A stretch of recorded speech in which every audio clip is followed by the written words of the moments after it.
পৰ্যাপ্ত কৰক নন্দ দাসৰ অগাধ সম্পত্তি পৰ্যাপ্ত কৰক নন্দ দাসৰ লগত জড়িত থকা প্ৰতিজন চোৰক কৰায়ত্ব কৰক ৰমেশ ৰাইজ জাগিছে ৰমেশ ৰাইজ জিন্দাবাদ প্ৰতিজন চোৰক গ্ৰেপ্তাৰ কৰক নন্দ দাসৰ লগত জড়িত থকা প্ৰতিজন চোৰক গ্ৰেপ্তাৰ কৰক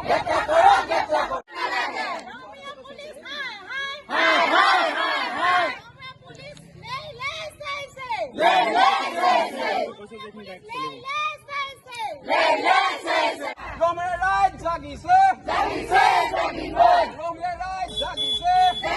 কৰি তেখেতৰ হাতত যিটো মৰণাস্থলী ৰিভলভাৰ লৈ ঘূৰি ফুৰে নন্দ দাস নামৰ এই দুৰ্বৃত্তজনে নন্দ দাসে প্ৰতিটো কিবা এটা অসুবিধা হলে নন্দ দাসৰ লগত ছাট উৰ্ধৰে থকা পৰাগ গোহাঁই ওৰফে বগাধৰ গোহাঁই তেখেতে প্ৰতিটো ক্ষেত্ৰত কোনোবাই যদি কাৰোবাক তাক যদি কোনোবাই কিবা এটা দম দিয়ে তেনেহলে তেখেতক মাতে মোকালবাইলৈ আহা তহঁতক শ্বুট কৰি দিম নন্দ দাসৰ লগত নন্দ দাসৰ যদি প্ৰকৃততে লাইচেন্সে আছে আমি অসম চৰকাৰ তথা প্ৰশাসনক ক'ব বিচাৰিছো গৰু চুৰ কৰিবলৈ লাইচেন্স দিয়া হয় নেকি যদি গৰু চুৰ কৰিবলৈ লাইচেন্স দিয়ে তেনেহলে আমাকো দিব লাগিব গৰু চুৰ কৰিবলৈ যদি ৰিভলভাৰ বা মৰণাস্ত্ৰ ৰাখিবলৈ যদি লাইচেন্স দিয়ে তেনেহলে আমাকো দিয়ক আমি কাইলৈৰ পৰা গৰু চুৰ কৰিবলৈ আৰম্ভ কৰোঁ কাৰণ আমাৰ হাতত মৰণাস্ত্ৰ থাকিব আমি গৰু চুৰ মানুহ চুৰ কুকুৰ চুৰ চব চুৰ কৰি দিম কাৰণ তেখেতলোকক যদি গৰু চুৰ কৰিবলৈ যদি তেখেতলোকে যদি হেৰি দিয়ে ৰিভলভাৰ দিবলৈ যদি লাইচেন্স দিয়ে তেনেহলে কিন্তু আমাকো দিব লাগিব এই কথা কিন্তু চৰকাৰে আমাক ইয়াৰ উত্তৰ দিব লাগিব পুলিচ প্ৰশাসনে আমাক ইয়াৰ উত্তৰ দিব লাগিব এয়া মৰণাস্ত্ৰ থকা মূল ব্যক্তিজন হৈছে নন্দ দাস আমি পোনছাতে ক'ব বিচাৰো যে আমাৰ ৰহমৰীয়া থানাত যিজন আৰক্ষী বিষয়া বৰ্তমান আছে এই বিষয়াজনক অতি শীঘ্ৰে আমাৰ ৰহমৰীয়া থানাৰ পৰা বদলি কৰিব লাগে আৰু আমাৰ সেই নাথ ছাৰৰ নিচিনা এজন সুদক্ষ আৰু সুঠাম পুলিচ আমাৰ বিষয়াত প্ৰয়োজন আছে তেখেতৰ নাম সঞ্জীৱ নীলম নাথ আৰু তেখেত যেতিয়া আছিলে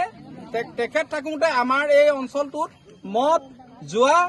গৰু চোৰকে আদি কৰি বিভিন্ন ধৰণৰ কাঠৰ মেলৰ পৰা আৰম্ভ কৰি সম্পূৰ্ণ বন্ধ কৰি ৰাখিছিলে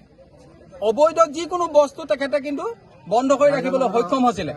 ৰাইজৰ লগত সম্পূৰ্ণ সহযোগ কৰি তেখেতলোকে যিবিলাক কাম কৰিছিলে তেখেতক আমি শলাগ লৈছো কিন্তু বৰ্তমান সময়ত যিজন ৰহমৰীয়াত আৰক্ষী বিষয়া আছে এই বিষয়াজন কিন্তু যে চুৰ চন্দালৰ লগত যে মিতিৰ আলি আছে এই কথাটো কিন্তু আমি দি ক'ব পৰা হৈ গৈছো কাৰণ কেলে হ'ব পাৰিছো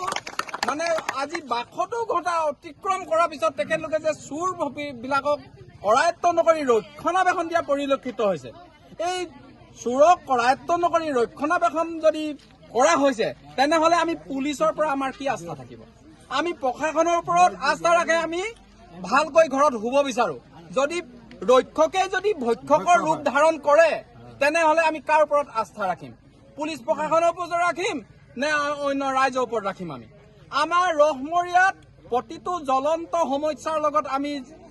জুৰি জুবৰি কৰি কিনে আমি জীয়াই থাকিবলৈ চেষ্টা কৰিছো কিন্তু এনেকুৱা পুলিচ প্ৰশাসন আমাক প্ৰয়োজন নাই সেইকাৰণে আমাক ৰহমৰীয়া থানা অচিজন অতি শীঘ্ৰে বদলি কৰিবলৈ আমি ৰহমৰীয়া ৰাইজৰ তৰফৰ পৰা দাবী জনাইছো